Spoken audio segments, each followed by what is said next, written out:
canal da gente. A gente curte você.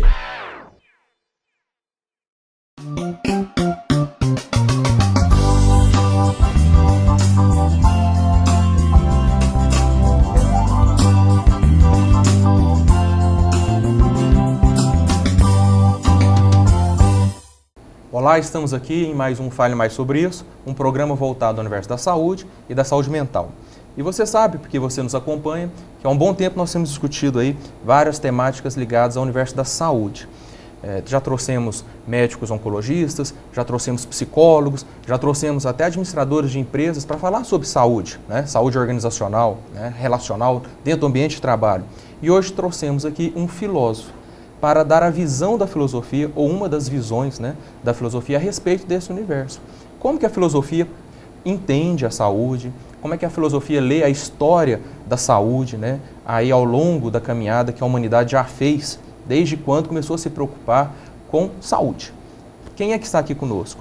O Paulo Irineu Barreto Fernandes. Ele é filósofo e professor do Instituto Federal do Triângulo Mineiro.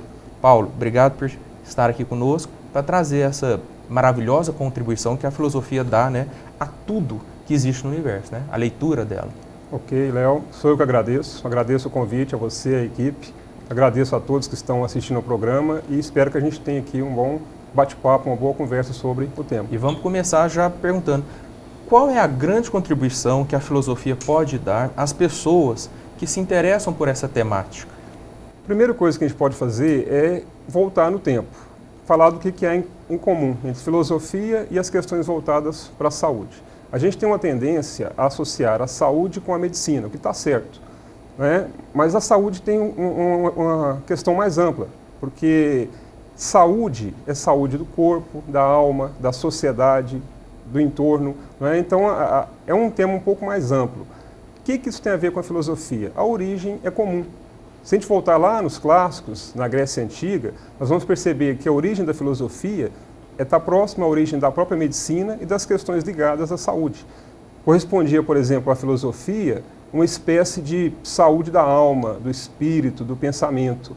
E a medicina, naquela época ainda não tão quanto ciência como hoje, né, mas já se ocupava com a saúde do corpo. Então esse ponto, que é inicial, é importante dizer, é o ponto comum que ambas têm de origem, as preocupações com a saúde e o próprio pensamento humano racional. Você está falando em alma, em corpo, vamos entender melhor junto ao telespectador, porque a filosofia, quando ela desperta também se perguntando quem somos nós, qual o sentido de estarmos aqui, e isso passava pela preocupação, a curiosidade em relação ao que move o corpo. Exatamente. Os primeiros filósofos, os primeiros pensadores, eles desenvolveram um pensamento que buscava a compreensão do ser humano, não é? Mas, num primeiro momento, a compreensão do próprio universo. E aí, para isso, eu preciso, então, conservar o quê? Conservar tanto a minha capacidade intelectual, pensamento, quanto o corpo. A cultura greco-romana, já que a gente está pegando esse início, é claro que a gente vai desenvolver isso ao longo da história, a gente vai falar um pouco dessas concepções de saúde, filosofia nos momentos históricos, mas no início ela está muito centrada nessa ideia de equilíbrio. Isso é um ponto muito interessante dos gregos clássicos. Eles são a única, ou talvez uma das poucas culturas que privilegiavam o equilíbrio no ponto de vista do corpo e da alma. Por exemplo, na Grécia Antiga, tanto o atleta era bem visto, né, era respeitado porque tinha um corpo, digamos assim, saudável, como também o filósofo, que cuidava do seu pensamento no sentido, a questão ética, do comportamento. Então, esse equilíbrio é o que pautava as questões de saúde no início. Falando de forma mais prática, a gente pode dizer o seguinte, que a medicina nasce com Hipócrates, né, e essas questões de saúde. É claro que existiam culturas anteriores que já trabalhavam essa questão, muito ligada com o mito, muito ligada com a crença, com a relação com o divino, não é? Se a gente pegar no ponto de vista mais estritamente racional, isso começa com Hipócrates, que inclusive é a ele que nós temos aí toda uma homenagem à medicina com o próprio juramento de Hipócrates que todo o médico, todo aquele que cuida de saúde tem que fazer, né? Não se sabe realmente se o juramento é dele, um texto dele, ou se é posterior em homenagem. Mas toda colação de grau, os novos médicos, por exemplo, prestam essa homenagem jurando, né? E o que tem de interessante, mais interessante? Porque o que ele trabalhava? Com os conceitos de eucrasia e discrasia. A gente pode dizer que a separação entre doença e saúde começa aí, né? Crasia é uma espécie de autocrítica, de atenção a si mesmo. A eucrasia seria para nós hoje, então, a saúde. Saúde para Hipócrates é eucrasia, ou seja, é o cuidado consigo mesmo, não é? E discrasia é a falta desse cuidado. Então, os gregos trabalhavam muita noção de equilíbrio. Importante pensar isso aí. E logo depois tem Aristóteles, que é o primeiro a fazer realmente textos ligados com essa questão. E aí ele fala o quê? Ele associa o equilíbrio à moderação.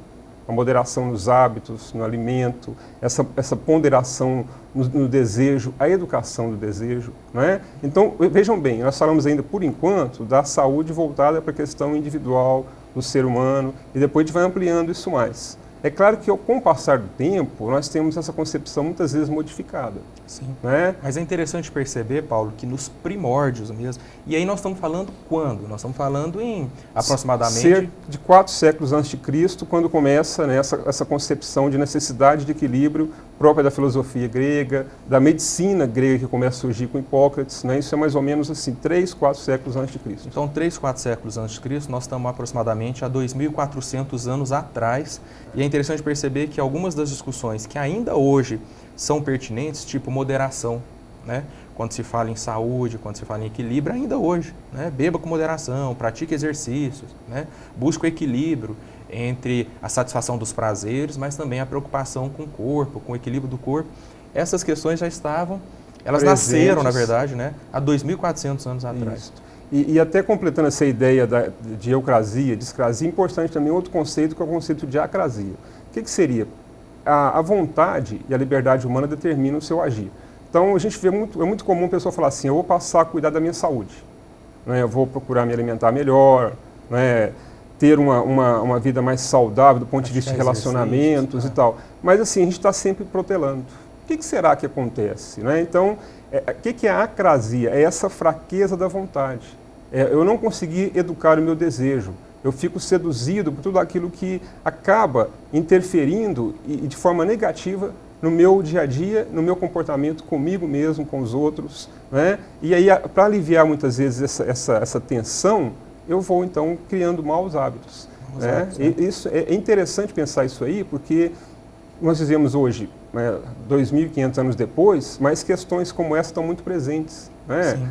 Talvez a gente desconheça os termos, assim, ao longo do tempo vão se perdendo, mas é justamente isso que acontece. Para mim poder fazer então essa revisão, falar agora eu vou cuidar melhor da minha saúde, no sentido mais amplo, eu preciso então dessa vontade. Sim, tem uma outra questão também, que aí a psicologia, e eu como psicólogo gosto de fazer essa colocação, porque as pessoas podem buscar orientações em relação a isso lá no consultório com o psicólogo.